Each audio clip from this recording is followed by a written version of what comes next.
Bagong pamunuan ang itinalaga sa 304th Ready Reserve Infantry Battalion sa isinagawang Change of Command Ceremony bilang bahagi ng patuloy na pagpapalakas ng Reserve Force. May ulat si Maybelline Carbonell. Mas pinalakas ng 3rd Regional Community Defense Group o 3rd RCDG Reserve Command Philippine Army ang kahandaan ng Reserve Force matapos ang formal na pagtalaga sa bagong pinuno ng 304th Ready Reserve Infantry Battalion sa isinagawang Change of Command Ceremony noong 12 ng Hulyo sa San Rafael Gymnasium, Barangay Sampaloc, San Rafael, Bulacan.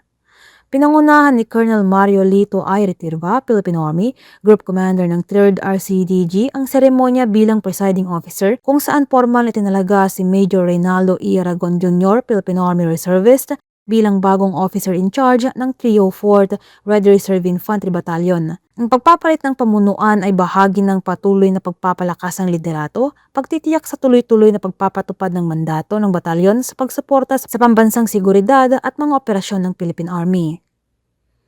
Ang seremonya ay pinangunahan ng welcome remarks ni Lieutenant Colonel Erwin O. Lahot, Philippine Army Acting Director ng 304th CDC, 3rd RCDG, RESCOM, Philippine Army.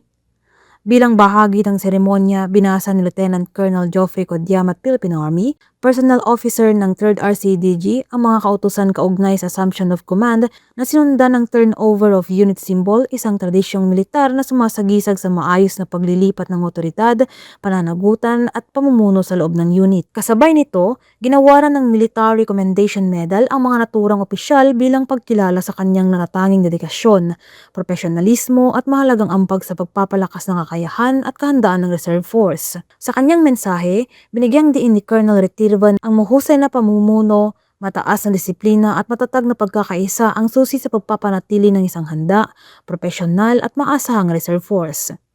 Hinikayat din niya ang mga reservists na patuloy na gampanan ang kanilang mahalagang papel bilang katuwang ng regular na hukbo sa territorial defense, humanitarian assistance and disaster response, community development at iba pang misyong naglilingkod sa sambayan ng Pilipino.